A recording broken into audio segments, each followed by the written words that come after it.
What if we never turned our back on those in need? What if another child never died from hunger? What if we more, gave more? What if we never again had to ask, what if? Deliver me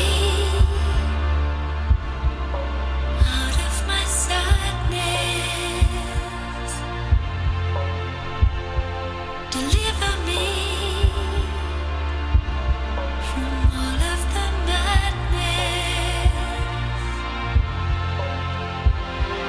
Deliver me courage to guide me. Deliver me strength from inside me.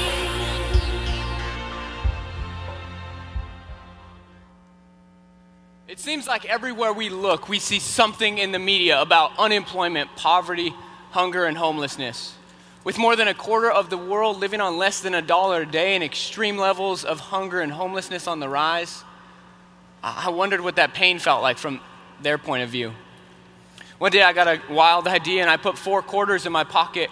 With my dollar and some raggedy clothes on my back, I went and spent some time. I spent a day on the streets with some homeless people and some time at a homeless shelter. I could go on and on about this day and what I took away from it, but there was a moment that I won't ever forget. I was sitting on the sidewalk and I look over to a scruffy man with a dirty beard and tattered clothes sitting next to me. It was clear the guy hadn't eaten in several days and he was hurting inside. At that moment, it felt like the world around me was spinning and I was standing still. I just had something inside of me that wouldn't let me turn away, wouldn't let me walk away. I couldn't turn my back on that without doing something. I pulled out 3 quarters from my pocket and I walked over and I leaned down and I placed them in the cup that he had in his hand. He just kind of looked up at me and smiled. I began to walk away, and as I was walking away, I looked back. And as I looked back, I see him quickly start walking down the block. As he was walking, he stopped by 2 other men and gave them each one of the quarters that I had given to him. Now that day I had 4 quarters in my pocket and I gave 3 of them to him. I didn't have much and he just gave it away like it didn't even matter. I began to question whether or not this guy was even hungry, whether or not he was really homeless and on the streets, or whether it was just a joke, whether he was playing a scam or a game and those guys were his friends and he was teaming up to get some money.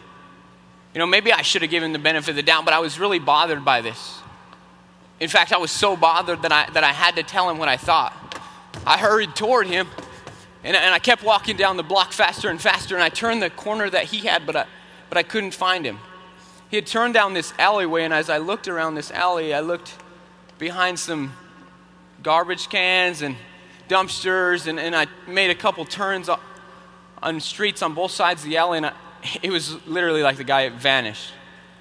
I continued searching for him, and as I continued searching for the guy who gave away the money that I had given to him in hopes that he would get a good meal, I began to think that not only had he seemed to disappear that day, but so have so many other people in this world who are simply willing to give, to genuinely give what they have. Friends, we have to do something about this. We can't let the attitude of everyday giving simply disappear from this world. If you care at all about this world and you want to make a difference, then listen. I don't know, nor will I pretend to know all the answers in the world, but I do know one thing. I know that there are problems out there, and we right here today are the solution. It starts with us. It starts with just one act, and it starts right now, my friends. I remember a day when I was a little boy that this strange man came and knocked on the door to our house. I was little at the time, and so I ran and got my parents and went to tell them that there was a stranger at our house, because up until this point, I was forbidden from talking to strangers. You know that point in your life when your parents are like, hey, don't talk to strangers, and you agree with it. And then you take it a step further and you realize, hey, this is a way I could get out of talking to all those people at functions that we go to that I don't want to talk to, and I could just call them strangers. You guys have been there. You know what I'm talking about. So that's where I was. They were strangers. So I saw my mom and dad step outside with him, and after several minutes of talking, they gave him some money.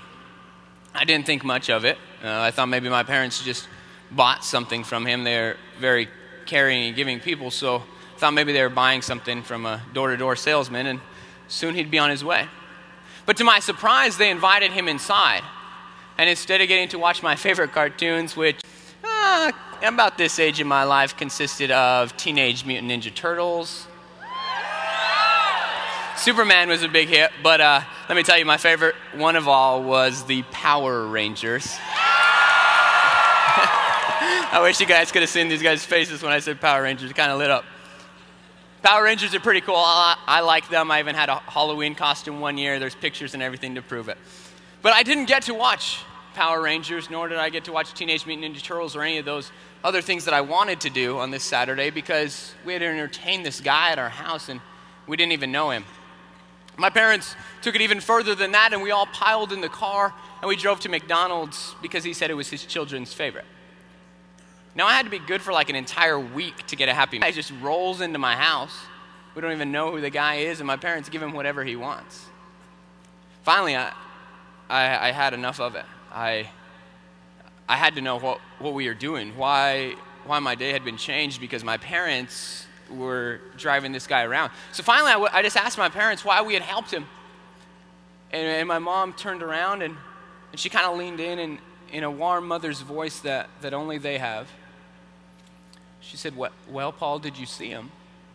Of course I saw him. He was sitting right next to me. We went to McDonald's together. He took the last cool toy and the Happy Meal that I wanted. How could I not see him, Mom? Again, she leaned in a little bit more and said, no, Paul, did you really see him?